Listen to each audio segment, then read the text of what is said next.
ഞാനിപ്പോഴും അവിടുത്തെ കാര്യവാർത്ത ഞെട്ടും കിടന്ന് രാത്രി. പിന്നെ എൻ്റെ ഭാര്യ എന്തിനാ വിളിച്ചോണത്ത് എന്താന്ന് ചോദിച്ചോണ്ട്. പിന്നെ ഈ നോവലിനകത്ത് ചെറിയ ഇതൊക്കെ എഴുതിയിട്ടുണ്ടാകും. എന്താ ആടിനൊക്കെ ഇങ്ങനെ ഉപയോഗിച്ചു എന്നുള്ള രീതിക്കുള്ള അതാണ് ഞാൻ പറഞ്ഞത്. അതിനെപ്പറ്റി ഏറ്റവും വലിയ വിഷമമുള്ളൊരു സംഭവമായിപ്പോയത്. ഒരു സ്വന്തം മക്കളെ പോലെ സ്നേഹിച്ച ഒരു ഇതായിരുന്നു.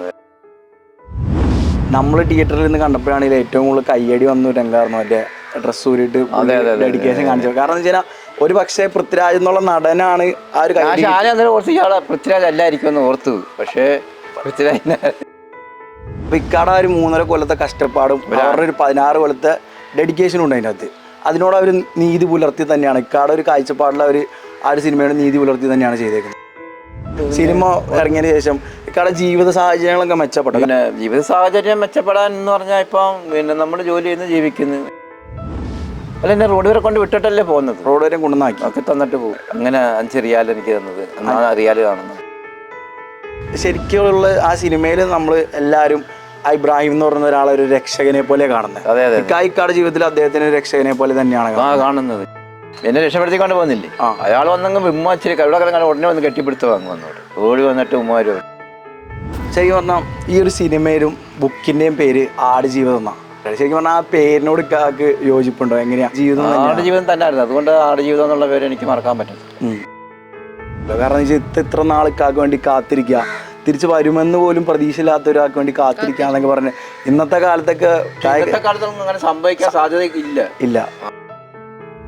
പിന്നെ പ്രസവത്തിന് പോകുമ്പോഴത്തേന് നമുക്ക് എപ്പോഴും നമ്മുടെ ഭർത്താവ് കൂടെ വേണമെന്ന് നമുക്ക് ആഗ്രഹമില്ല. നിൽക്കാൻ മാത്രമില്ലാത്ത ആ ഒരു വിഷമം ഭയങ്കര വിഷമമായിരുന്നു. ആ സിനിമ ഇങ്ങനെ ചെന്നിരുന്ന് കാണുമെന്നുള്ള ഒരു ഇതുണ്ട് മനസ്സിൽ. ഇക്കാക്ക് അറബീനോട് ദേഷ്യമുണ്ടോ? എനിക്ക് ദേഷ്യം തന്നെ ഇപ്പം. എല്ലാം കൊണ്ടും നമ്മളുടെ അടുത്ത് നിന്ന് പോയ മനുഷ്യനല്ല തിരിച്ചു വരുന്നത്. നമുക്കത് കണ്ട് താങ്ങാൻ പറ്റിയില്ല, കരച്ചിലായിരുന്നു. കെട്ടിപ്പിടിച്ച് കരഞ്ഞു നിങ്ങൾ രണ്ടുപേരും. നഷ്ടപ്പെട്ട 3.5 കൊല്ലത്തിനെ കുറിച്ച് ഓർത്തുള്ള കരച്ചിലും തിരിച്ചു കിട്ടിയെന്നുള്ള സന്തോഷവും. ഞങ്ങൾക്ക് ഈ ജീവിതമാണ് ഇഷ്ടം, സന്തോഷമായിട്ട് ഒരുമിച്ചുണ്ടായാൽ മതി. വെറൈറ്റി മീഡിയയുടെ ഏറ്റവും പുതിയ എപ്പിസോഡിലേക്ക് എല്ലാവർക്കും സ്വാഗതം. നമ്മുടെ ഒപ്പം ഇന്നുള്ളത് റിയൽ ലൈഫ് ഹീറോയാണ്. തൻ്റെ ജീവിതത്തിലെ വിധിയോടും സങ്കടങ്ങളോടും എല്ലാത്തിനോടും പോരാടി വിജയിച്ച ഒരു റിയൽ ലൈഫ് ഹീറോ. സ്വാഗതം ഞാൻ ജീവിക്കുക. നമസ്കാരം. അപ്പോൾ സിനിമയൊക്കെ ഇറങ്ങി, ഇപ്പോൾ സിനിമ ഇറങ്ങിയിട്ട് 2 ദിവസമായി. അപ്പോൾ ഈ ഇന്നൊരു 2ാമത്തെ ദിവസത്തിൽ സിനിമ എന്തായാലും കണ്ടു കാണും. ഞാൻ ചോദിക്കാൻ വരുന്ന ആ സിനിമ ഇറങ്ങുന്നതിൻ്റെ തലേ ദിവസം മനസ്സിൽ കൂടെ ഓടിയ കാര്യങ്ങൾ എന്താണെന്നൊന്ന് നമ്മളടുത്തൊന്ന് പറയാൻ പറ്റുമോ? സിനിമ ഇറങ്ങിൻ്റെ തലേ ദിവസം ഓടിയെന്ന് പറഞ്ഞാൽ പിന്നെ ഞാനവിടെ അനുഭവിച്ച കാര്യങ്ങൾ നാളെ സ്ക്രീനിലൂടെ കാണാൻ പോവാണ്. അപ്പോൾ അതിനുള്ള ഒരു ആകാംക്ഷ ഉണ്ടായിരുന്നു എനിക്ക്. നോമ്പായിട്ട് പോയി അവരെല്ലാവരും എന്നെ വിളിച്ചുകൊണ്ട് പിന്നെ പോയി കണ്ടു. ഞാൻ പെരുന്നാൾ കാണാനായിട്ടിരുന്നായിരുന്നു. അപ്പം ഞാനാണ് ഇതിൻ്റെ ഈ മുഖ്യ കഥാപാത്രം ഇതായതുകൊണ്ട് അവിടെ പോകേണ്ടതായിട്ട് വന്ന് സിനിമ കണ്ട് നല്ല അടിപൊളി സിനിമയായിരുന്നു. നല്ലപോലെ അഭിനയിച്ചിട്ടുണ്ട്. ഞാനും ഇത്രയൊന്നും പ്രതീക്ഷിച്ചില്ല. ഇത്രയൊക്കെ പൃഥ്വിരാജ് ഇങ്ങനെയൊക്കെ ഒലിഞ്ഞ് മെറ്റി അഭിനയിക്കുന്നത് ഞാൻ ഒരിക്കലും വിചാരിച്ചിരുന്നില്ല. ഞാനോടത്ത് ഒരുവിധം വെച്ച് ചെറിയൊരു ഇതൊക്കെ ആകത്തോളന്നായിരുന്നു ഞാൻ വിചാരിച്ചത്. എനിക്ക് വിചാരിച്ചതിനേക്കാൾ ഒരുപാട് അടിപൊളിയായിട്ട് ചെയ്തു. ഒരുപാട് അടിപൊളിയായിട്ട് ചെയ്തിട്ടുണ്ട്. കാരണം എന്ന് പറഞ്ഞാൽ ഞാനന്ന് ഇവിടെ അവിടെ ചാടി പോകാനായിട്ട് ഫാൻ്റെ അടുത്തിടുമ്പോൾ എൻ്റെ ഫാൻ്റെ ഇടുമ്പോൾ ഊരിപ്പോകുമായിരുന്നു. അത് സോഷ്യൽ മീഡിയയിലൊക്കെ ഭയങ്കരമായിട്ട് ചർച്ച ചെയ്യപ്പെടുന്ന ഒരു സംഭവം. കാരണം എന്താ വെച്ച് കഴിഞ്ഞാൽ അത്രയും അത്യാവശ്യം തടിയൊക്കെ അന്ന് പോകുന്ന സമയത്ത് അത്യാവശ്യം തടിയൊക്കെ ഉണ്ടായിരുന്ന ഒരു മനുഷ്യനാണ് അയാള്. എല്ല് പോലെ മെലിഞ്ഞ ഒരു രംഗമാണ്. ഒരുപാട് കയ്യടികൾ കിട്ടിയ സീനാണ്. ഒരുപാട് സീനുകൾക്ക് നമ്മൾ തിയേറ്ററിൽ നിന്ന് കാണുന്ന സമയത്ത് കയ്യടി കിട്ടിയതായിട്ട് കാര്യം ഉണ്ടായിരുന്ന. അപ്പോൾ അവിടെ പോയിരുന്നപ്പോൾ ആ തിയേറ്ററിലേക്ക് കയറുമ്പോൾ ഒരു മൊമെന്റും അവിടെ നമ്മൾ പോയിരുന്നിട്ടുള്ള ഒരു സാഹചര്യം ഉണ്ടല്ലോ. തിയേറ്ററിലോട്ട് കയറുമ്പോൾ തന്നെ ആകപ്പാട് എനിക്കങ്ങ് എൻ്റെ വല്ലാതെ വരുമായിരുന്നു. കാരണം എന്ന് പറഞ്ഞാൽ സങ്കടമായിരുന്നു, നിരവധി സങ്കടമായിരുന്നു. പിന്നെ അവിടെ ചെന്ന് കാണാൻ തുടങ്ങിയ പോലെ തന്നെ കരച്ചിലായിരുന്നു ഞാൻ. കാരണം ഞാൻ അവിടുത്തെ അനുഭവങ്ങളെക്കുറിച്ചൊക്കെ കാണുമ്പോഴേ സങ്കടമായിരുന്നു. അപ്പോൾ എൻ്റെ അടുത്തിരുന്ന് അളിയൻ ഇതുപോലെ എന്താ കരയുണ്ട പിന്നെ ഇരിക്കുക അങ്ങനെ എന്നൊക്കെ പോയി സമാധാനിപ്പിച്ച്. എൻ്റെ അളിയനും വേറെ എൻ്റെ ചേട്ടൻ്റെ മുന്നോട്ട് ഞങ്ങൾ 3 പേരാ പോയത്. അപ്പോൾ എനിക്കത് കണ്ടിട്ട് സഹിക്കാൻ പറ്റുന്നില്ല. കാരണം അന്നത്തെ അനുഭവം ഇത്രയും 30 കൊല്ലം കഴിഞ്ഞും വീണ്ടും അത് എൻ്റെ മുന്നത്തെ കാണിക്കാൻ പറ്റിയല്ലോ എന്നുള്ള ഒരു ഫീലിങ്. ഒരിക്കലും ശരിക്കും പറഞ്ഞാൽ ഇത് ആദ്യമായിട്ട് ബുക്കായിട്ട് വന്നില്ലേ? ബുക്കായിട്ട് വരുമ്പോൾ ഇത് അത്യാവശ്യം ആൾക്കാർ വായിച്ചു. പിന്നെ ഇത് സിനിമ ആയിട്ട് വന്നപ്പോൾ ഇത് അതിലും കൂടുതൽ ആൾക്കാർ കാണാം. എന്നുവെച്ചാൽ ഇപ്പോൾ എവിടെ പോയാലും ഇക്കാനെ എല്ലാവരും തിരിച്ചറിയുന്നുണ്ട്. ശരിക്കും പറഞ്ഞാൽ അവിടെ നിന്ന് ശരിക്കും പറഞ്ഞാൽ രക്ഷപ്പെടുന്നു പോലും വിചാരിക്കാത്ത ഒരാളാണ്. അതെ അതെ ഇത്രയും ഓഡിയൻസ്, അതായത് പ്രേക്ഷകരിലേക്ക് ഇത് എത്തുമ്പോൾ ആളുകൾ ഇക്കാനെ കാണുന്നു, ബാക്കിയുള്ളവരെ കാണുന്നു. എന്ന് വെച്ച് കഴിഞ്ഞാൽ ഇക്കാക്ക് തല ഉയർത്തി നടക്കാം, അല്ലെങ്കിൽ ഞാൻ ഇത്രയും കഷ്ടപ്പാട് സഹിച്ച് ഇവിടം വരെ ഞാൻ എത്തി, ഞാൻ ഇതൊക്കെ തരണം ചെയ്തു എന്നുള്ളൊരു തോന്നലുണ്ട് ഇക്കാടെ മനസ്സിൽ. എനിക്ക് അതിനങ്ങളുള്ള അഹങ്കാരമൊന്നുമില്ല. കാരണം ഞാൻ അന്ന് അവിടെ കിടന്ന് അനുഭവിച്ചത് ഇതുപോലൊക്കെ ആവുമെന്നോ ഈ നോവൽ വരുമെന്ന് പോലും ഞാൻ ഒരിക്കലും പ്രതീക്ഷിച്ചില്ല.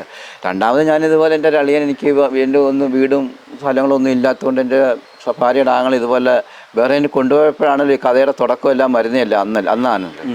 അപ്പോൾ അതുവരെ നമ്മൾ ഈ കഥ ഇങ്ങനെ ഇവിടെ ആൾക്കാരടുത്തൊക്കെ പറഞ്ഞപ്പോൾ അവർ ഒരു ഇതായിട്ടങ്ങ് പോയി.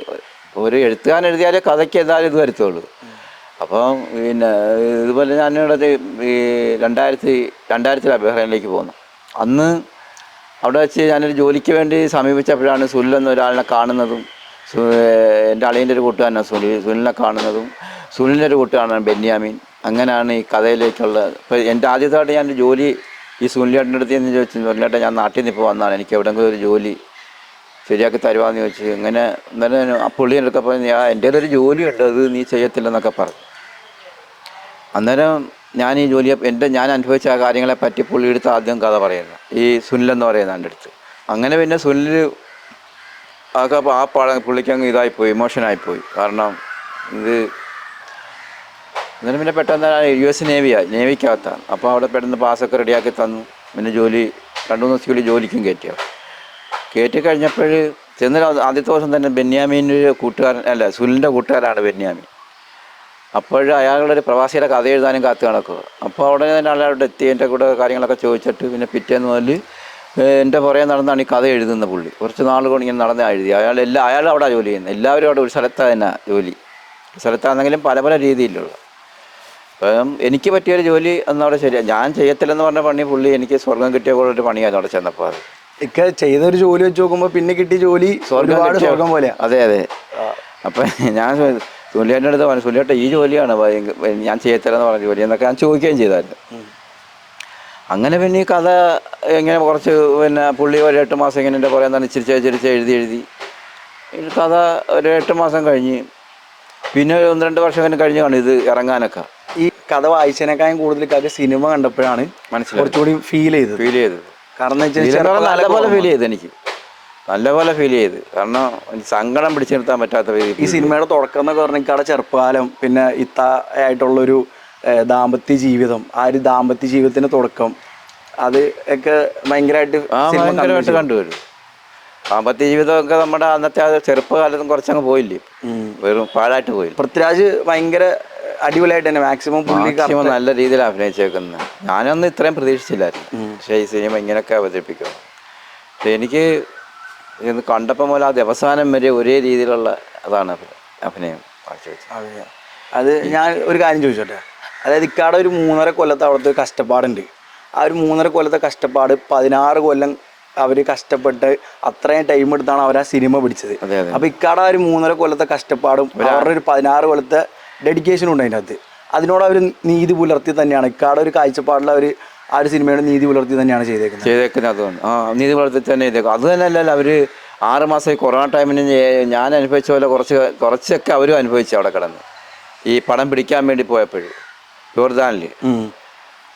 അതായത് അവിടെ ലോക്ക്ഡൗണും കാര്യങ്ങളൊക്കെ അവർക്കും ആകപ്പാട് നാടും വീടുമായിട്ടുള്ള ബന്ധം അവർക്കും വിട്ടുപോയി.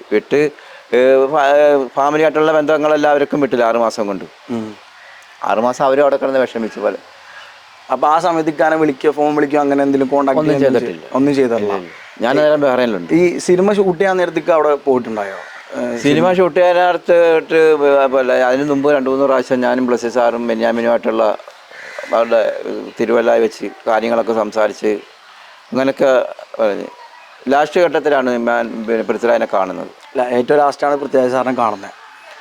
പുള്ളീനെ കണ്ടപ്പോൾ ആദ്യമായിട്ട് എന്താ പുള്ളിയുടെ അടുത്ത് സംസാരിച്ച് എന്താ പുള്ളി എന്തെങ്കിലും കാര്യം ചോദിക്കുക എന്തെങ്കിലും ചെയ്തായിരുന്നു? അതായത് സിനിമ എങ്ങനെ ചെയ്യും പുള്ളി എൻ്റെ ഒക്കെ ചോദിച്ചതെന്ന് പറഞ്ഞാൽ ഞാൻ ഇതുപോലൊക്കെയാണ് അഭിനയിച്ചേക്കുന്നത്, ഇതെല്ലാം എൻ്റെ ജീവിതം കറക്റ്റാണെന്നൊക്കെ ചോദിച്ചു. അപ്പം ഞാൻ അതുപോലെ പറഞ്ഞു കറക്റ്റാണ്. ഇക്കാടെ ജീവിതത്തിനെ പറ്റി പുള്ളി ചോദിച്ചെല്ലാം പഠിച്ചു. അപ്പം അങ്ങനെ ചോദിച്ച് പഠിച്ചതിനപ്പോൾ അത് ആ സ്ക്രീനിലേക്ക് വന്നപ്പോൾ അതേപോലെ തന്നെ വന്നു.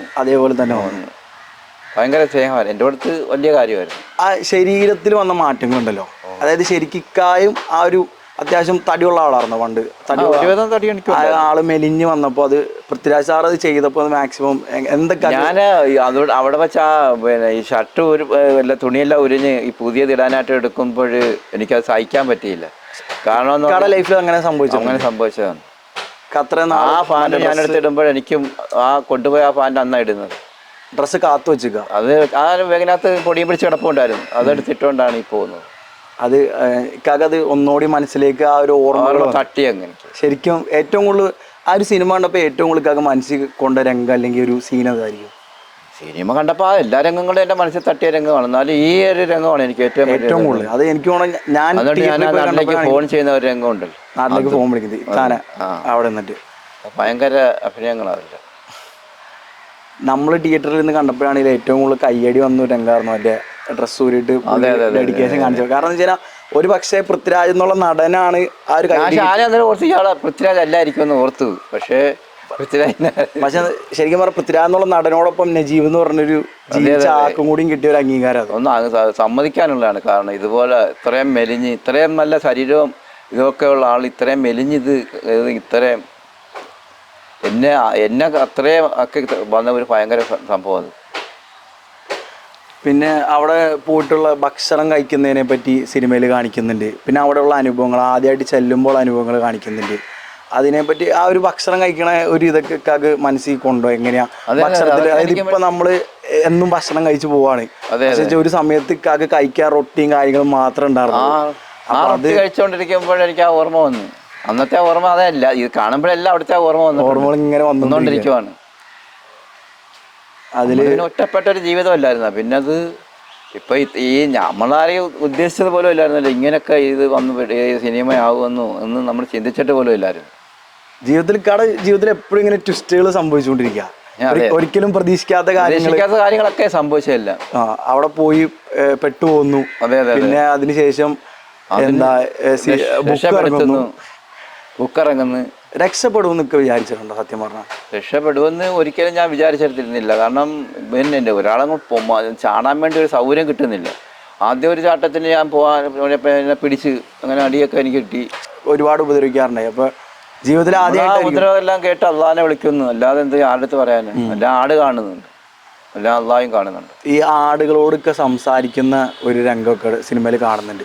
അതിനെ പറ്റിയൊക്കെ എന്തൊക്കെയാണ് ഓർമ്മ? പക്ഷെ നോവലിനകത്തും ഇതുപോലൊക്കെ അതാണ്ട് ഇച്ചിരി ഇതൊക്കെ എഴുതിയിട്ടുണ്ട്. പക്ഷെ ഞാൻ ആടിനെ പിന്നെ സ്നേഹിച്ച് ഒരുപാട് സ്നേഹിച്ച്. കാരണം പിന്നെ എനിക്ക് അവർ മാത്രമേ ഉള്ളൂ, വേറെ ആരുമില്ല. അങ്ങനെ സ്നേഹിച്ചപ്പം പിന്നെ ഞാൻ 3 മാസം കഴിഞ്ഞപ്പോൾ ഒരാട് പ്രസവിച്ച് ഒരു ആൺകുഞ്ഞുണ്ടായിരുന്നു. ഒരു ആൺകുഞ്ഞ്. അപ്പം എൻ്റെ ഭാര്യയുടെ ഗർഭിണിയല്ലേ.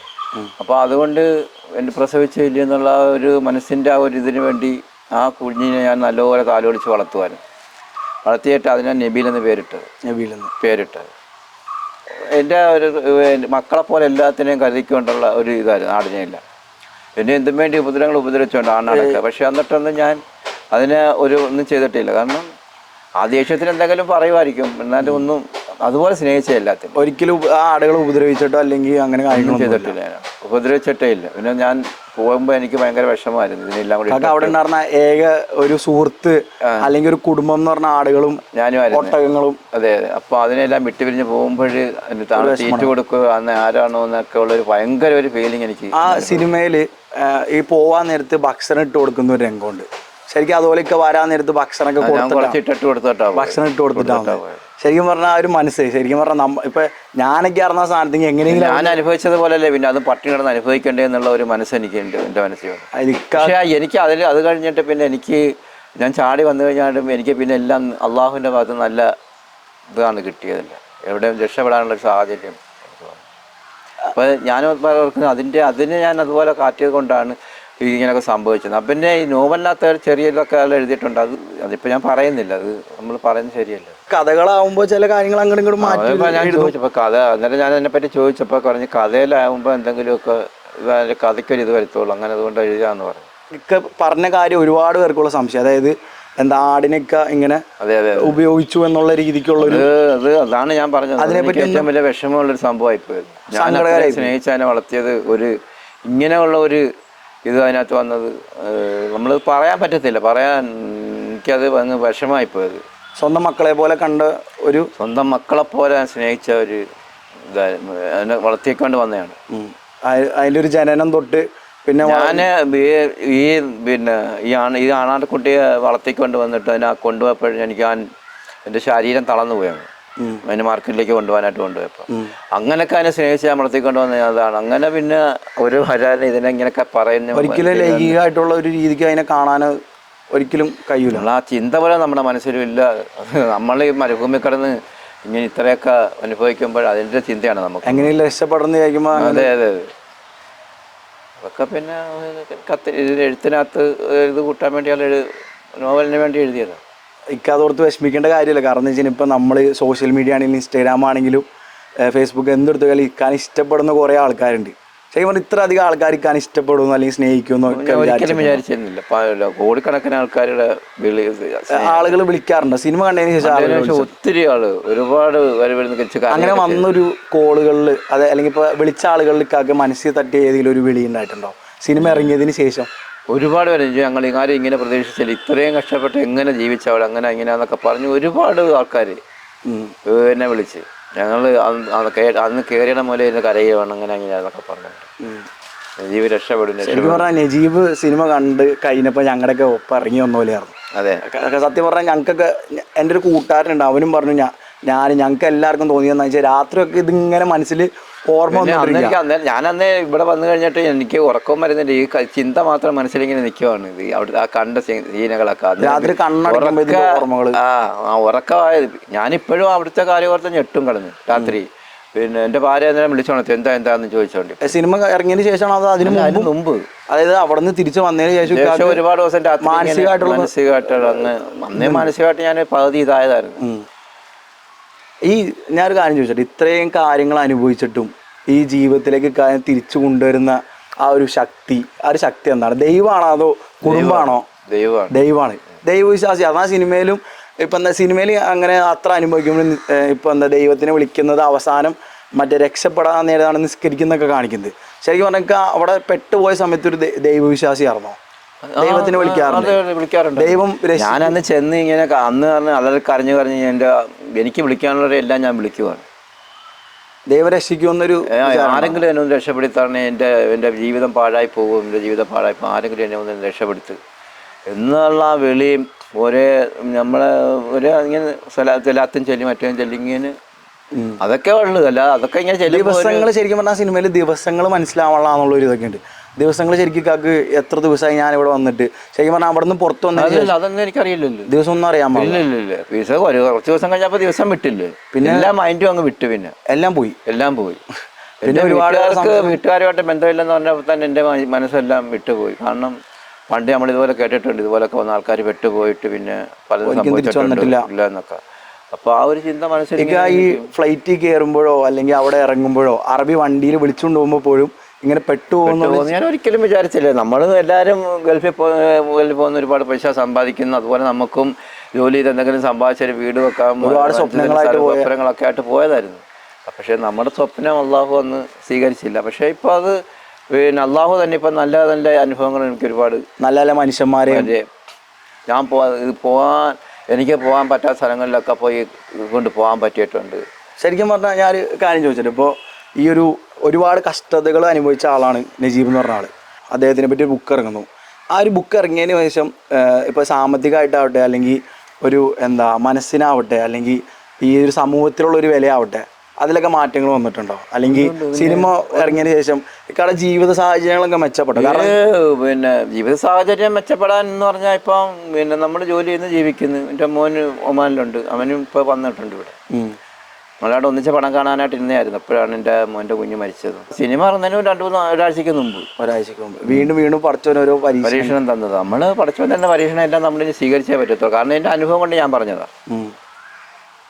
ശരിക്കും പറഞ്ഞാൽ ആ ഒരു മനക്കട്ടിയായിരിക്കും കാരണം ഇപ്പോഴും ഈ ഒരു സാഹചര്യത്തിലും പിടിച്ചു നിർത്തുന്നത്. കാരണം ഇപ്പോൾ കുടുംബത്തിൽ ഇത്രയും വേണ്ടപ്പെട്ട ഒരാൾ നഷ്ടപ്പെട്ടിട്ടും അതെ പിടിച്ചു നിർത്തുന്നത്. അതുകൊണ്ട് ഞാൻ സിനിമ കാണാൻ എനിക്ക് മനസ്സില്ലായിരുന്നു. പക്ഷേ എന്നാലും ഞാൻ അവിടെ ചെല്ലണമെന്ന് എല്ലാവരും കൂടെ നിർബന്ധം പിടിച്ചും പിന്നെ നമ്മുടെ കൂട്ടുകാരും മറ്റവരും എല്ലാവരും പറഞ്ഞു ഞാൻ പോകണം നമ്മൾ ഏത് വിഷമഘട്ടമാണെങ്കിലും അതിന് പോയേ പറ്റത്തുള്ളൂ എന്നും പറഞ്ഞ് എൻ്റെ കൂട്ടുകാരൊക്കെ ഒരുപാട് പ്രസ് ചെയ്തു. പിന്നെ നമ്മൾ ഏറ്റവും കൂടുതൽ സിനിമയിലേക്ക് വരാണെങ്കിൽ പ്രേക്ഷകർക്ക് അല്ലെങ്കിൽ പിക്കാക്കാണെങ്കിലും ഉമ്മാനെ വിളിക്കുന്നതും അതുപോലെ തന്നെ ഭാര്യേനെ ഓർത്ത് സങ്കടപ്പെടുന്ന ഒരു ഓർമ്മകളൊക്കെ അതിൻ്റെ അത് കാണിക്കുന്നത്. അതായത് സൈനു എന്നാണ് മറ്റേ കഥയിൽ. ഇപ്പോഴും അതിനെപ്പറ്റി പറയാൻ വിഷമമാണ്. കാരണം ഞാൻ ഉറക്കത്തിൽ കിടന്നാൽ എൻ്റെ ഉമ്മ ഞാൻ എന്ത് തെറ്റേത് ഉമ്മ ഞാൻ ഇത് ഇങ്ങനെ കിടന്ന് അനുഭവിക്കാനൊക്കെ ഉള്ള തെറ്റെന്ത് ചെയ്ത് എൻ്റെ വാപ്പ ഞാൻ എന്ത് തെറ്റിയതെന്നും പറഞ്ഞ് കിടന്ന് അലറി വിളിക്കും കിടന്നു. ഉമ്മ വാപ്പനെ കുറിച്ചുള്ള ഓർമ്മകൾ, ആ ഓർമ്മകളൊക്കെ സിനിമ കണ്ടപ്പോൾ വീണ്ടും അവൻ്റെ കരയാണ്. അതൊക്കെ അതേ രീതിയിലുള്ള ഒരു രംഗങ്ങളാണ് കാണിക്കുന്നത്. ഞാൻ ഉറക്കത്തിൽ ഞെട്ടി ഉണരും, എൻ്റെ സഭ്യത്തേ എന്നും പറഞ്ഞ് ഞെട്ടി ഉണരും. അന്നേരം നോക്കുമ്പോൾ ആരുമില്ല അവിടെ. സ്വപ്നത്തിലൊക്കെ കുറിച്ചുള്ള ഓർമ്മയാണ്. എന്റെ സേനു എന്ന് പറഞ്ഞാൽ അതൊക്കെ രംഗം കണ്ടു. അതൊക്കെ ശരിക്കുള്ളതാണ്, ശരിക്കും അനുഭവിച്ച രംഗമാണ്. അതായത് സ്വപ്നത്തിൽ ഇത്താനെ പറ്റി ഇത്താടെ ഒപ്പമുള്ള ഇവിടെയുള്ള ഓർമ്മകൾ ഇങ്ങനെ ആലോചിക്കുമ്പോൾ പെട്ടെന്ന് ഉറക്കത്തിൽ നിന്ന് എണീക്കുമ്പോൾ ഇത്ത കൂടെ ഇല്ലാത്തൊരു എക്സ്പീരിയൻസ് ഭയങ്കര സങ്കടമായി. എനിക്കത് കണ്ടു കഴിഞ്ഞാൽ പലരും ഇപ്പോൾ എന്നെ വിളിച്ചുകൊണ്ടിരിക്കുകയാണ്. ഞാൻ പറഞ്ഞു ഞാൻ മരുന്നില്ല കാണാം. പിന്നെ ഞങ്ങളുടെ കൂടെ ഒക്കെ ഒരു സിനിമ കാണണമെന്ന് പറഞ്ഞു ഒരുപാട് ആൾക്കാർ വിളിച്ചുകൊണ്ടിരിക്കുക. ഇങ്ങനെ ഒന്നാമിനെ നോയും അന്നേരം ഞാൻ പറഞ്ഞു ഞാൻ പെരുന്നാളെന്തായാലും കഴിയട്ടെ അങ്ങനെ സ്ഥലത്തൊക്കെ പറയുവാണ്. കാരണം അവരുടെ കൂടെ ഒക്കെ ഞാനൊരു പടം കാണണമെന്നും പറഞ്ഞുകൊണ്ട് നമ്മുടെ ഇവിടുത്തെ സുഹൃത്തുക്കളും എല്ലാവരും സുഹൃത്തുക്കളോടൊപ്പം സിനിമ കാണാൻ വേണ്ടി എല്ലാവരും വിളിക്കുക. നമ്മുടെ ഈ സിനിമ ഇറങ്ങിയതിന് ശേഷമുള്ള വിജയാഘോഷങ്ങളും കാര്യങ്ങളൊക്കെ ഒന്ന് അതിനെ പറ്റിയുള്ള എക്സ്പീരിയൻസ് ഒന്ന് പങ്കുവെക്കാൻ പറ്റുമോ? ബെന്യാമിൻ സാറ് പിന്നെ അഭിനയിച്ചവരുണ്ടായിരുന്നു, എല്ലാവരും ഉണ്ടായിരുന്നു. അവരെ തന്നെ ഓടി വന്നിട്ട് ആ മറ്റേ എന്നെ രക്ഷപ്പെടുത്തിക്കൊണ്ട് പോകുന്നില്ലേ, അയാൾ വന്നങ്ങ് ഉമ്മ ഇച്ചിരി ഇവിടെ കിടക്കാൻ ഉടനെ വന്ന് കെട്ടിപ്പിടുത്തം വാങ്ങും. വന്നോട്ട് ഓടി വന്നിട്ട് ഉമ്മമാര് മറ്റേ സിനിമയിൽ രക്ഷപ്പെടുത്തിയ ആള്. അതെ കണ്ടില്ല, നേരിട്ട് വന്നപ്പോ കണ്ട് തന്ന്. അത് ഞാൻ 2-3 പരിപാടി പോയപ്പോഴെല്ലാം അവിടെ എല്ലാം ഉണ്ട്. ഇപ്പൊ മറ്റേ ഒരു കേക്ക് മുറിക്കണ ഒരു കണ്ടില്ലേ, കണ്ടായിരുന്നു. ശരിക്കുള്ള ആ സിനിമയിൽ നമ്മൾ എല്ലാരും ഇബ്രാഹിം എന്ന് പറയുന്ന ഒരാളെ ഒരു രക്ഷകനെ പോലെ കാണുന്നത്. ഇക്കാടെ ജീവിതത്തിൽ അദ്ദേഹത്തിന് ഒരു രക്ഷകനെ പോലെ തന്നെയാണ് കാണുന്നത്. ഞാനിപ്പോ അയാളെ കണ്ടായിരുന്നെങ്കിൽ ഇവിടെ കൊണ്ട് ശരിക്കും അയാൾ അതിന് പിന്നെ കാണാൻ പറ്റിയിട്ടില്ല. കാണാൻ ശ്രമിച്ചിട്ടുണ്ടോ, കാണാൻ ആഗ്രഹിച്ചിട്ടുണ്ടോ? പിന്നെ കാണാൻ നമ്മൾ ആഗ്രഹിച്ചിട്ട് പിന്നെ കാര്യമൊന്നുമില്ല, നമ്മളൊന്നും ഇല്ലാതെ പിന്നെ ശരിക്കും അദ്ദേഹം ആരാണ് എന്താണ് ഒന്നും അറിയത്തില്ല, ഒരു വിവരമല്ല. ശരിക്കും ഇക്ക ഒന്നും ഉറങ്ങി എണീച്ചപ്പോ ആളെ കാണുന്നില്ല. അല്ല എന്നെ റോഡ് വരെ കൊണ്ട് വിട്ടിട്ടല്ലേ പോകുന്നത്, റോഡ് വരെ കൊണ്ടുവന്നാക്കി തന്നിട്ട് പോവുക. ആക്കിയിട്ട് പറഞ്ഞു പൊക്കോളാൻ പറഞ്ഞു, പോയി. അങ്ങനെ 5 റിയാൽ എനിക്ക് തന്നത്, 4 റിയാൽ കാണുന്നത് ആദ്യമായിട്ട്. അത്ര 3-3.5 കൊല്ലം അവിടെ നിന്നിട്ട് 5 റിയാൽ ആദ്യമായിട്ട് കാണുന്നത്. ശരിക്കും പറഞ്ഞാൽ ഈ ഒരു സിനിമയിലും ബുക്കിൻ്റെയും പേര് ആടുജീവിതം എന്നാണ്. ശരിക്കും പറഞ്ഞാൽ ആ ഒരു പേര് ഇക്ക ഇട്ട പേരാണോ അതോ ബെന്യാമിൻ സാർ ഇട്ട പേരാണോ ഈ ആടുജീവിതം എന്നുള്ളത്? ബെന്യാമിൻ സാർ ഇട്ട പേരാണ്. ശരിക്കും പറഞ്ഞാൽ ആ പേരിനോട് ഇക്കാക്ക് യോജിപ്പുണ്ടോ, എങ്ങനെയാ ഇഷ്ടപ്പെടുന്നുണ്ടോ ആ പേര് ആടുജീവിതം എന്നുള്ള പേര്? അത് ഞാൻ മറക്കാത്തൊരു പേരാണ് ആടുജീവിതം എന്ന് പറയുന്നത്. ശരിക്കും ഒരു ആടുജീവിതം തന്നെയായിരുന്നു, അതുകൊണ്ട് ആടുജീവിതം എന്നുള്ള പേര് എനിക്ക് മറക്കാൻ പറ്റത്തില്ല. ഈ മൃഗങ്ങളൊക്കെ ആയിട്ട് കാണുന്ന ആ ഒരു തീവ്രത, അതായത് പാമ്പിനെ കാണുന്നൊരു തീവ്രതയും അല്ലെങ്കിൽ ചുഴലിക്കാറ്റിൻ്റെ ഒരു തീവ്രത, അത് നമുക്ക് തിയേറ്ററിലേക്ക് ഇരിക്കുമ്പോൾ ശരിക്കും ഫീൽ ചെയ്തു. കാക്ക അതിൻ്റെ ഓർമ്മകൾ ആ ഒരു പേടികളൊക്കെ തിരിച്ചു വന്നാണോ പാമ്പിനെ കണ്ടപ്പോഴൊക്കെ?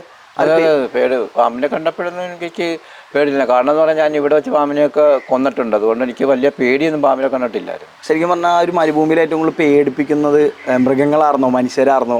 മൃഗങ്ങൾ എന്ന് പറഞ്ഞാൽ നമ്മളെ സ്നേഹിച്ചാൽ നമ്മളെ പോലെ അതുപോലെ അത് നമ്മളെ സ്നേഹിച്ച് ഏറ്റവും കൂടുതൽ പേടിപ്പിക്കുന്ന ഒരു ഏകാന്തതയായിരുന്നു. അതെ ഏകാന്ത അറബിയുടെ പീഡനമായിരുന്നല്ലോ ഏറ്റവും വലിയ ചെയ്ത്.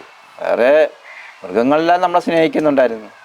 നമ്മളാ സിനിമയിൽ കാണുന്ന അറബിയിലെ ആ ഒരു അറബിക്ക് അന്ന് ജീവിതത്തിൽ നേരിട്ട് കണ്ട അറബിയുടെ മുഖവും അല്ലെങ്കിൽ ആ ഒരു അവരുടെ ശരീരമൊക്കെ തമ്മിൽ. പക്ഷേ ഇതിപ്പോഴ് അന്ന് അവിടെ ഉള്ളതൊരു വൃത്തിയുള്ള ഒരാളാണ്. പക്ഷെ എൻ്റെ കൂടെ ഉള്ളത് ഇച്ചിരി അത്രയും വൃത്തിയൊന്നും ഇല്ലായിരുന്നു, വൃത്തിയില്ലാത്തൊരു അറബിയായിരുന്നു. നജീക്കാക്ക് വേണ്ടി വർഷങ്ങളോളം കാത്തിരുന്ന സബിയത്തിത്ത ഇപ്പം നമ്മളൊപ്പം കൂടെയുണ്ട്. നമുക്ക് ഇത്താണ്ട് 2 വാക്ക് സംസാരിക്കാം. നമസ്കാരം. നമസ്കാരം. സിനിമ കണ്ടോ? സിനിമ കണ്ടില്ല, പോണമെന്നും കരുതി ഇരുന്ന്. അന്നേരം നമുക്കൊരു വിഷമമൊക്കെ സംഭവിച്ചുകൊണ്ട് ഞങ്ങൾ പിന്മാറി. ഇനി പോകണം. എന്നാ കാണാൻ പോകുന്ന? പെരുന്നാളിന് പോകണമെന്നും പറഞ്ഞിട്ട്. ഈ സിനിമ ഇറങ്ങുന്ന സാഹചര്യത്തിൽ താഴെ മനസ്സിൽ കൂടെ പോകുന്ന കാര്യങ്ങൾ എന്താണെന്ന് അതുപോലെ ഇപ്പൊ തന്നെ ഓർക്കാൻ പറ്റുന്നില്ല. നമ്മൾ നോവൽ വായിച്ച് ഒരുപാട് കരഞ്ഞിട്ടുണ്ട്. പിന്നെ അല്ലാതെ തന്നെ നമ്മുടെ ഭർത്താവ് പോയ വിവരങ്ങളൊന്നും ഇല്ലാതെ അന്ന് തൊട്ടേ കരച്ചിലും വിഷമവും നമ്മൾ സഹിച്ച് നീറി കഴിഞ്ഞ ദിവസങ്ങളാണ്. പിന്നെ അത് കഴിഞ്ഞ് നോവൽ വായിച്ച് ഫുള്ള വിവരങ്ങൾ അറിഞ്ഞിട്ട് കരച്ചിലായിരുന്നു. ആ സിനിമ ഇങ്ങനെ ചെന്നിരുന്ന് കാണുമെന്നുള്ള ഒരു ഇതുണ്ട് മനസ്സിൽ. ഇക്ക തന്നെ കണ്ണുനീരും സങ്കടം സഹിക്കാൻ പറ്റുള്ളതാണ് പറഞ്ഞ സിനിമ കാണുന്നതിനിടയ്ക്ക്. അപ്പൊ എനിക്ക് അത് ഒട്ടും താങ്ങാൻ പറ്റുമെന്ന് തോന്നുന്നില്ല. എങ്കിലും പോയി കാണണമെന്ന് വലിയ ആഗ്രഹമുണ്ട്. എൻ്റെ ഭർത്താവ് അനുഭവിച്ച എല്ലാം പൃഥ്വിരാജ് സാറിലൂടെ എല്ലാവരെയും കാണിക്കുമല്ലോ. അപ്പം നമുക്കത് കണ്ടറിയണം എന്താണ്. ഇത്താടെ ആ ഒരു സമയത്ത് എന്താ സങ്കടം ഉണ്ടല്ലോ, അതായത് ഒന്ന് വിളിക്കാൻ പോലും പറ്റുന്നില്ല, അല്ലെങ്കിൽ ആളെ എവിടെയാണ് ജീവിച്ചിരിപ്പണത്, പ്രതീക്ഷ ഉണ്ടായിരുന്നു തിരിച്ചു വരും? പ്രതീക്ഷ ഉണ്ടായിരുന്നു. നമ്മൾ ആളും ജീവിച്ചിരിപ്പുണ്ടോ ഇല്ലയെന്നുള്ള ഒരു ഇതും നമുക്ക് അറിയാൻ പറ്റിയിട്ടില്ലല്ലോ. അന്നൊന്നും ഫോൺ വഴി അറിയാൻ പറ്റത്തില്ല. എങ്കിലും കത്തെങ്കിലും 1 മാസം കഴിയുമ്പോൾ വരുമെന്ന് വലിയ പ്രതീക്ഷയോടെ ഇരുന്ന്. 1 മാസം കഴിഞ്ഞ് 2 മാസം കഴിഞ്ഞിട്ടും വിവരമൊന്നും അറിയാതായപ്പോൾ ഭയങ്കര ടെൻഷനായി. ആളിന് എന്തോ സംഭവിച്ചിട്ടുണ്ടാകും, അല്ലെങ്കിൽ ഇങ്ങനെ വരത്തില്ലല്ലോ. എന്തെങ്കിലും ഒരു വിവരം നമുക്ക് അറിയാൻ പറ്റും. അന്വേഷിച്ചില്ലായിരുന്നു ആൾക്കാർ അവിടെയൊക്കെ പോയി അന്വേഷിച്ച്, നമ്മുടെ ബന്ധുക്കാരുള്ളവർ അവിടെ ഉള്ളവർ പോയി അന്വേഷിച്ചിട്ടൊന്നും ഒരു വിവരവും കിട്ടി. അപ്പം നമുക്ക് ഭയങ്കര വിഷമമായി. എന്താ സംഭവിച്ചതെന്നറിയാതെ പറഞ്ഞറിയിക്കാൻ പറ്റത്തില്ല നമുക്ക് അന്നേരത്തെ അവസ്ഥ. തിയേറ്ററിൽ ഒരുപാട് കയ്യടി കിട്ടിയ സീനാണ്. അതായത് ഇക്ക രക്ഷപ്പെട്ട് കഴിഞ്ഞിട്ട് താനെ ഫോൺ വിളിക്കുന്ന ഒരു സീനുണ്ട്. ആ ഒരു സീനിൽ പൃഥ്വിരാജ് സാറിലൂടെ എല്ലാവരും എന്താ നജീബ് ഖാനെയും അതുപോലെ തന്നെ അമല പോളിൻ്റെ ഇതിലൂടെ ഇത്താനെയാണ് കാണുന്നത്. ശരിക്കും പറഞ്ഞാൽ അന്ന് റിയൽ ലൈഫിൽ, അതായത് ശരിക്കും ജീവിതത്തിൽ എക്സ്പീരിയൻസ് ചെയ്ത ആ ഒരു വികാരം എന്താണെന്ന് പങ്കുവെക്കാൻ പറ്റുമോ? ആദ്യമായിട്ട് ഇക്കാടെ സൗണ്ട് 3.5 കൊല്ലത്തിന് ശേഷം കേൾക്കുമ്പോൾ സംസാരിക്കാൻ വയ്യാതായിപ്പോയി. രണ്ടുപേർക്കും സംസാരിക്കാൻ പറ്റുമോ? ഒന്നും പറയാൻ പറ്റാതായിപ്പോയി. ഹലോ പറഞ്ഞിട്ട് പിന്നെ ജീവിച്ച ആളിനെ കിട്ടിയല്ലോ എന്നുള്ള ആ ഒരു വിഷമം കൊണ്ട് ഒന്നും പറയാൻ പറ്റാതെ. സന്തോഷമാണോ സങ്കടമാണോ? എന്തോ പറയണ്ടേ നമുക്കന്നേരം അറിയാൻ വയ്യ. പിന്നെ ഫോൺ കട്ട് ചെയ്തിട്ട് പിന്നെ കുറച്ച് കഴിഞ്ഞ് വീണ്ടും ഫോൺ കട്ട് ചെയ്തതിന് എത്ര ദിവസത്തിന് ശേഷം പിന്നെ താനൊക്കെ കാണുന്നത്? അല്ല, പിന്നെ അന്നേരം തന്നെ കുറെ കഴിഞ്ഞ് വിളിച്ച് സംസാരിച്ചു. പിന്നെ കാണുന്ന വെച്ചാ പിന്നെ സിനിമയിൽ ഇതൊക്കെ ഒരു ചോദ്യചിഹ്നമായിട്ട് നിൽക്കാം. ഞങ്ങളെല്ലാരും ഇങ്ങനെ ആലോചിക്കണ്ടേ, പിന്നെ താനൊക്കെ വിളിച്ചോ പിന്നെ വിളിച്ചിട്ടില്ല. പിന്നെ 9 ദിവസം ജയിലിലോട്ട് പോവാന്നൊന്നും ഞാൻ അറിയുന്നില്ലല്ലോ. പിന്നെ വിളിച്ച് രക്ഷപ്പെട്ടെന്ന് അറിഞ്ഞു. പിന്നെ പെട്ടെന്ന് വരുമായിരിക്കും എന്നാണ് നമ്മൾ കരുതുന്നത്. ഇരുന്നിട്ടും വരുന്നില്ല. പിന്നെ 9 ദിവസം കഴിഞ്ഞതിന് ശേഷം പിന്നെ നാട്ടിലെത്തി. എയർപോർട്ടിൽ പോയി 12 ദിവസം കാണാൻ പോയില്ല. അങ്ങനെ പോകാനും പറ്റത്തില്ലല്ലോ. അവര് ട്രെയിനിലല്ലേ ഇവിടെ കായംകുളത്തുനിന്ന് വരുന്നത്. ആ ഒരു സാഹചര്യം നമ്മുടെ പ്രേക്ഷകർക്ക് വേണ്ടി ഒന്ന് പറയാൻ പറ്റുമോ?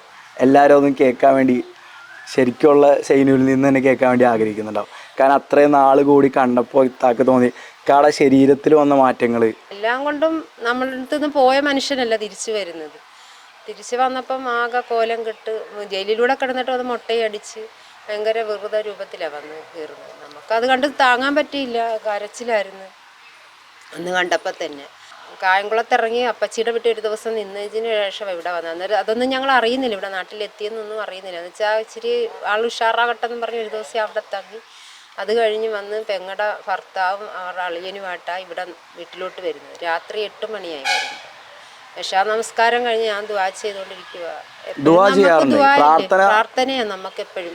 എവിടെ ഉണ്ടെങ്കിലും കാണാണ്ടായപ്പോ തൊട്ടുള്ള പ്രാർത്ഥനയാണ്. ആ പ്രാർത്ഥനയ്ക്ക് 3.5 കൊല്ലം കഴിഞ്ഞ് ദൈവം കൊണ്ടുതന്നു. നമുക്ക് പ്രാർത്ഥിച്ചുകൊണ്ടിരുന്ന സമയത്താണ് വന്ന് കയറുമ്പോൾ നമുക്ക് പറയാൻ പറ്റത്തില്ല. കണ്ടു കഴിഞ്ഞപ്പോഴത്തേന് ഭയങ്കര കരച്ചിലും എല്ലാരും പാപ്പായും ഒക്കെ കെട്ടിപ്പിടിച്ച് ഭയങ്കര കരച്ചിലായിരുന്നു. എന്താ സംഭവിച്ചത്? നഷ്ടപ്പെട്ട 3.5 കൊല്ലത്തിനെ കുറിച്ച് ഓർത്തുള്ള കരച്ചിലും തിരിച്ചു കിട്ടിയെന്നുള്ള സന്തോഷവും. നോവൽ വായിക്കണവരൊക്കെ ഫുള്ള് കഥകളൊന്നും ഇത്താടത്ത് പറഞ്ഞിട്ടില്ല. അപ്പൊ ഇതൊക്കെ ഇക്കാടെ മനസ്സിൽ കൊണ്ടുവച്ച് വിങ്ങി വിങ്ങി വിങ്ങി നടന്നു. അത് അറിയാൻ ശ്രമിച്ചല്ലേ? പക്ഷെ പിടി തന്നിട്ടില്ല ആള്. ഏതൊരു പിന്നെ ഭാര്യ പിന്നെ സഹിക്കത്തില്ല ഭർത്താവിനെ അവിടെ അടിച്ച കാര്യങ്ങളും ഒക്കെ പറഞ്ഞ് നമ്മളങ്ങനെ കൊടുക്കാനാണ്. അത് കൊടുക്കുമ്പോൾ അവർക്കാരുടെ മനസ്സിൻ്റെ അവസ്ഥ എനിക്ക് എൻ്റെ അവസ്ഥ എനിക്കറിയാം. അതേപോലൊക്കെ എന്നെക്കാട്ടി ഇരട്ടിയായിട്ട് അവർക്കും വരത്തില്ല. അപ്പോൾ അതുകൊണ്ടൊന്നും അങ്ങനെയുള്ള ഭീകരമായ അനുഭവങ്ങളൊന്നും പറഞ്ഞിട്ടില്ല. ഞാൻ കഥയെ കൂടെ ഞാൻ അറിഞ്ഞു. ഞാൻ അന്നും ശരിക്ക് കരഞ്ഞു വെച്ചാൽ നമുക്ക് പറ്റത്തില്ല. എത്ര നാൾക്ക് ശേഷം കഥ വായിക്കുന്നത്? പിന്നെ വർഷങ്ങൾ കഴിഞ്ഞില്ലേ കഥ എഴുതുന്നതൊക്കെ. ഒരുപാട് നാൾ കഴിഞ്ഞു. തിരിച്ചു വന്നതിന് ശേഷം എങ്ങനെ രാത്രി ഉറക്കത്തിൽ കരയോ അല്ലെങ്കിൽ ഞെട്ടി എണീക്കുക അങ്ങനെയൊക്കെ ഉണ്ടായിരുന്നു? അതൊക്കെ ഇത്ത എങ്ങനെയാ? എപ്പോഴും ഉണ്ട്. അപ്പൊ ആ ഒരു സാഹചര്യത്തിലൊക്കെ ഞാൻ വിളിക്കും, എന്താ ബഹളം വെക്കുന്ന എന്താ? അന്നേരം ഞാൻ അവിടുത്തെ ഇത് കണ്ട് പേടിച്ച് അതിനോർത്ത് അവിടെ ആണെന്ന് ഓർത്ത് സ്വപ്നം കണ്ട് പേടിച്ചെന്ന് പറഞ്ഞ ഞാൻ പറയില്ല, നമ്മള് നാട്ടിലെ വീട്ടിലല്ലേ എന്നൊക്കെ പറഞ്ഞു ഞാൻ സമാധാനിക്കും. അങ്ങനെ ഇപ്പോഴും അതിന്റെ ഇതുണ്ട്. ഈ കഥ വായിച്ച് കഴിഞ്ഞപ്പോ ഇത്ത ആദിക്കാണ്ട് പറഞ്ഞ എന്താ പറഞ്ഞത് എന്തെങ്കിലും ഓർമ്മയുണ്ടോ? കഥ വായിച്ചു കഴിഞ്ഞപ്പോൾ പറഞ്ഞെന്ന് പറഞ്ഞാൽ ഇത് ഇത്രയൊക്കെ അനുഭവിച്ചിട്ടാണ് അതിൻ്റെ അടുത്തൊരു വാക്കുപോലും പറയാഞ്ഞത്. ആളെ ചീത്ത പറയാണോ ചെയ്തോ? അതോ ഞാനിങ്ങനെ ചോദിച്ചത് ഇത്രയൊക്കെ അനുഭവിച്ചിട്ട് എൻ്റെ അടുത്തൊന്നും പറഞ്ഞില്ലല്ലോ, ഞാൻ എത്ര വട്ടം ചോദിച്ചു മറച്ചു വെച്ചല്ലോ എന്നൊക്കെ പറഞ്ഞു. പിന്നെ കരയൊക്കെ ചെയ്യും. ശരിക്കും പറഞ്ഞാൽ ഇപ്പൊ റിയൽ ലൈഫിൽ നിങ്ങൾ ഹാപ്പി കപ്പിൾ അല്ലേ? നിങ്ങൾ രണ്ടുപേരും ഒരുമിച്ച് ഹാപ്പി കപ്പിൾ അല്ലേ? ഇത്രയും കാരണം എന്ന് വെച്ചാൽ എല്ലാവരും ഇങ്ങനെ ഞങ്ങൾ ദുരന്തങ്ങൾ അനുഭവിച്ചു, നിങ്ങൾക്ക് ഒരുപാട് സങ്കടങ്ങൾ ഉണ്ടായിട്ടുണ്ട്, വിഷമങ്ങൾ ഉണ്ടായിട്ടുണ്ട്. പക്ഷെ ഇപ്പൊ എന്താ വെച്ചാൽ നിങ്ങൾ രണ്ടുപേരും ഒന്നിച്ചു, എന്താ കുടുംബമുണ്ട്, മക്കളുണ്ട്, മക്കളുടെ മക്കളുണ്ട്. ഇപ്പൊ നിങ്ങൾ ഹാപ്പി കപ്പിൾ അല്ലേ? എന്താ നിങ്ങൾ ഭയങ്കര റൊമാൻറ്റിക് കപ്പിൾ എന്നൊക്കെ പറഞ്ഞല്ലേ? ഇപ്പൊ എല്ലാവരും പറയുമ്പോ പറയും എന്താ നമ്മൾ ഇത്ര അനുഭവിച്ചൊരു സങ്കടപ്പെടും. ഇപ്പൊ നിങ്ങളുടെ ആണെങ്കിലും യൂട്യൂബിലാണെങ്കിലും ഇൻസ്റ്റാഗ്രാമിൽ അത് സങ്കടപ്പെടും. പക്ഷെ എന്ന് വെച്ചാൽ നിങ്ങൾ രണ്ടുപേരും തമ്മിലുള്ള ഒരു ബന്ധമുണ്ടല്ലോ. കാരണം എന്ന് വെച്ചാൽ ഇത്ര നാൾക്കാർക്ക് വേണ്ടി കാത്തിരിക്കുക, തിരിച്ച് വരുമെന്ന് പോലും പ്രതീക്ഷയില്ലാത്ത ഒരാൾക്ക് വേണ്ടി കാത്തിരിക്കുക എന്നൊക്കെ പറഞ്ഞ് ഇന്നത്തെ കാലത്തൊക്കെ വളരെ ചുരുക്കം കേൾക്കാൻ പറ്റുള്ളൂ. പക്ഷെ ഇന്നത്തെ കാലത്തൊന്നും അങ്ങനെ സംഭവിക്കാൻ സാധ്യത ഇല്ല. ആ കാരണം ഇത് നമ്മൾ ഗൾഫിലേക്ക് പോകുന്നത് നല്ല എല്ലാ സജ്ജീകരണങ്ങളുമായിട്ടാ, വലിയ മൊബൈലും പിന്നെ അതൊക്കെ, അതുകൊണ്ട് ഇപ്പൊ അങ്ങനെ സംഭവിക്കത്തില്ല ഒരിക്കലും. നിങ്ങളുടെ ആ ഒരു പ്രണയത്തില് അല്ലെങ്കിൽ ആ ഒരു സ്നേഹത്തിലുള്ള ഒരു വിശ്വാസം ഭയങ്കര ആയിരുന്നു അല്ലേ? ഒരിക്കലും അങ്ങോട്ട് ഇങ്ങനെ കൈവിടത്തില്ല എന്നുള്ള വിശ്വാസം ഉണ്ടാകും.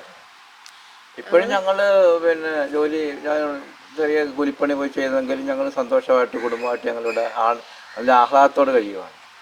ഞങ്ങൾക്ക് ഈ ജീവിതമാണ് ഇഷ്ടം, സന്തോഷമായിട്ട് ഒരുമിച്ച് ഉണ്ടായാൽ മതി. ഞങ്ങൾ ഒരുമിച്ച് കൊച്ചുമക്കളും മക്കളുമായിട്ട് ഇതേപോലെ കഴിയണമെന്ന് മാത്രമേ ഉള്ളൂ ഞങ്ങളുടെ ആഗ്രഹം. എന്തെങ്കിലും ആഗ്രഹങ്ങളുണ്ട് ഇനിയിപ്പോ ഇക്കാക്ക് എന്തെങ്കിലും ആഗ്രഹം ഉണ്ടോ? അല്ലെങ്കിൽ ഈ ഇക്കാടൊപ്പം ഇക്ക ഇതൊക്കെ അനുഭവിച്ച് സൗദി അറേബ്യയിലൊന്ന് പോകാനൊരു അവസരം കിട്ടിക്കഴിഞ്ഞാൽ ഇക്കായോട് ഒരുമിച്ച് ഒന്നുകൂടി പോകാൻ അങ്ങനെ അവസരം കിട്ടുവാണെങ്കിൽ പോകാൻ ആ മരുഭൂമിയും ഇതൊക്കെ ഒന്ന് കാണണം എന്നുള്ളൊരു ആഗ്രഹത്താക്കി ഉണ്ടോ? എനിക്ക് ആഗ്രഹമില്ല. ഇനി ആഗ്രഹമില്ല, ഇനി അങ്ങനെയില്ല, ഇനി പോണമെന്നില്ല. കാക്ക ഒരു എപ്പോഴും ഒരു ഏത് കാലത്ത് ഒരു പേടി സ്വപ്നമാണ്. ശരിക്കും പറഞ്ഞാൽ ഇക്ക ഒരു ഹീറോ തന്നെ. കാരണം എന്താ വെച്ചാൽ ഇത്രയും കഷ്ടപ്പാട് അനുഭവിച്ച് ശരിക്കും പറഞ്ഞാൽ ഞങ്ങളുടെയൊക്കെ ഒരു ജനറേഷനിലുള്ള ആൾക്കാർക്ക് ചെറിയ ചെറിയ സങ്കടങ്ങൾ പോലും സഹിക്കാൻ പറ്റൂല. പക്ഷെ ഇന്നത്തെ കാലത്ത് ഇത്രയും കാര്യങ്ങൾ അനുഭവിച്ച് ഇതിനോടൊക്കെ പോരാടി വിജയിച്ച് വീണ്ടും തിരിച്ചു വന്ന് എന്നിട്ട് വീണ്ടും പോയി, എന്നിട്ട് ഈ വീടും കാര്യങ്ങളും ഇപ്പം നമ്മൾ ഇരിക്കുന്നത് നജീബ് സ്വന്തമായിട്ട് കഷ്ടപ്പെട്ട് എന്താ ഉണ്ടാക്കിയെടുത്ത സ്വന്തം വീട്ടിലാണ്, കൂടെ സ്വന്തം ഭാര്യ. നല്ലൊരു നിങ്ങളിപ്പോൾ വല്ല മുറ്റത്തൂടെ വരണമെന്നുള്ളൊരു മാത്രമേ ഇപ്പോൾ ഒരു സങ്കടമായിട്ട് ഒരു വഴിയൊന്നും ശരിയല്ല എന്നുള്ളൊരു സങ്കടമുണ്ട്. നമുക്ക് ഇപ്പം നമ്മളോട് സ്നേഹിക്കുന്ന ആൾക്കാരായതുകൊണ്ടാണ് അല്ലേ അവർ വിടുന്നത്.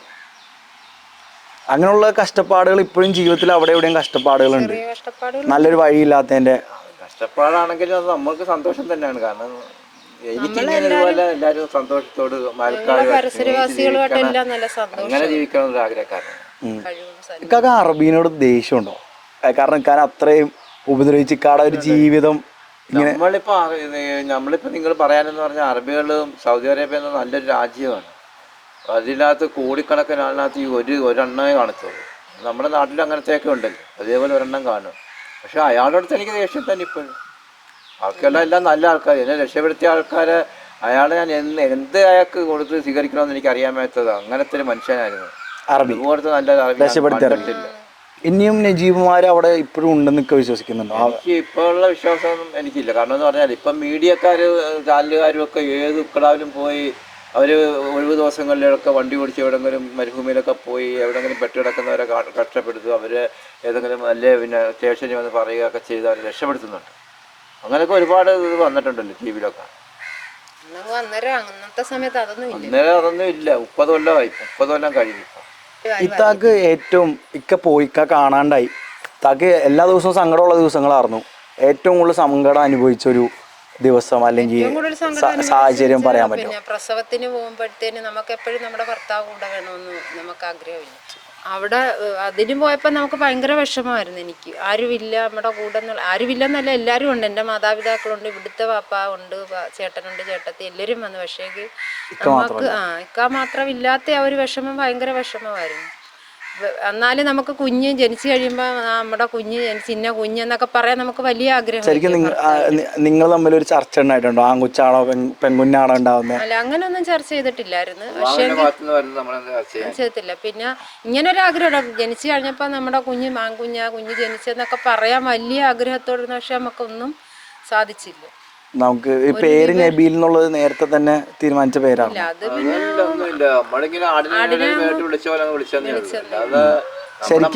ശരിക്കത്തിക്കാട മകന്റെ മോളുടെ പേരെന്താ? സഫീന, സഫീർ, സബിയത്ത്, സഫീന. അപ്പൊ എന്താ ഹാപ്പി ഫാമിലിയാണ്. നജീബ്ക്ക് ഇപ്പൊ ഈ സിനിമയൊക്കെ ഇറങ്ങി ഇക്ക ഹാപ്പിയാണോ? എന്താ ഇങ്ങനെ കഷ്ടപ്പെടുന്നവരോട് അടുത്തേക്കാക്ക് എന്താ പറയാ? അതായത് ഇപ്പോൾ ഇക്കാടെ ഈ ഒരു ആടുജീവിതം മാത്രമല്ല, ജീവിതം എന്ന് പറഞ്ഞാൽ പല സാഹചര്യങ്ങളും സങ്കടവും കഷ്ടപ്പാടൊക്കെ അനുഭവിക്കും. കഷ്ടപ്പാട് വന്നാലും നമ്മള് സന്തോഷമായിട്ട് തന്നെ കഴിയണം. നമ്മുടെ വീട്ടിൽ നമ്മുടെ ഭാര്യയും മക്കളും എല്ലാവരുമായിട്ട് സന്തോഷത്തെ തന്നെ. നമുക്ക് ജീവിതത്തിൽ പല ദുഃഖങ്ങളൊക്കെ സംഭവിക്കും, പക്ഷെ എന്നാലും നമ്മുടെ മാതാപിതാക്കളെയോ നമ്മുടെ ഭാര്യയോ അവരെല്ലാം സന്തോഷത്തോടു കൂടി ഒന്നിച്ചിരുന്ന് ഭക്ഷണം കഴിക്കലും എവിടെയെങ്കിലും യാത്രകളും എല്ലാം ചെയ്യണമെന്ന് മാത്രമേ എനിക്ക് പറയാനുള്ളൂ. നജീബ് ഹാപ്പി അല്ലേ? എന്നെ ഹാപ്പിയാണ്. ഓക്കെ, നജീബ് ഖാനാണ് ചോദ്യം. നിലവിൽ നമ്മൾ ഈ സിനിമ നല്ല സക്സസ്ഫുൾ ആയിട്ട് ഓടിക്കൊണ്ടിരുന്ന സാഹചര്യത്തിൽ ഇതിൻ്റെ ആളുകൾ ഫോണിൽ ഷൂട്ട് ചെയ്തിട്ട് പുറത്ത് വിട്ടേക്കുന്ന ഒരു ന്യൂസ് പുറത്ത് വന്നിട്ടുണ്ട്. ശരിക്കും പറഞ്ഞാൽ അവർ അങ്ങനെ ചെയ്യുന്നവരോട്, കാരണം വെച്ചാൽ 16 വർഷത്തെ സിനിമാക്കാരുടെ കാത്തിരിപ്പായിരുന്നു. 3.5 കൊല്ലത്തെ നജീബ് എന്ന് പറഞ്ഞ ആൾ അനുഭവിച്ച ജീവിതമാണ്. ആ സിനിമാക്കാരോട് എന്നുള്ളതിൽ ഉപരി നജീബ് എന്ന് പറയുന്ന വ്യക്തിയോട് ചെയ്യുന്ന ഒരു അനീതിയാണ്. അവരോട് എന്തെങ്കിലും പറയാണ്ടൊക്കെ? അത്രയും കഷ്ടപ്പെട്ട് 6 വർഷം അവർ പോയി ജോർദാനിൽ പോയി കിടന്ന് കഷ്ടപ്പെട്ട് പിടിച്ച പടമാണ്. അപ്പോൾ അവർ ഈ പടത്തിനകത്ത് അവർക്കൊരു വിജയം വരണം. അല്ലാതെ നമ്മൾ ആരും ഇത് അവിടെ തിയേറ്ററിൽ നിന്നുകൊണ്ട് പിടിച്ച് പുറത്ത് വിടുന്നത് ഒരിക്കലും ശരിയായ ഒരു കാര്യമല്ല. അത് നമ്മളത് മനസ്സിലാക്കണം. അത് അത്രയും കഷ്ടപ്പെട്ട് പിടിച്ചൊരു പടമാണിത്. അത് നമ്മൾ അവിടെ നിന്ന് തിയേറ്ററിൽ നിന്ന് എടുത്ത് പുറത്ത് വിട്ടത് വളരെ തെറ്റായിപ്പോയി. അത് പിൻവലിക്കണമെന്നാണ് എനിക്ക് പറയാനുള്ളത്. ഓക്കെ, നന്ദി. നമസ്കാരം.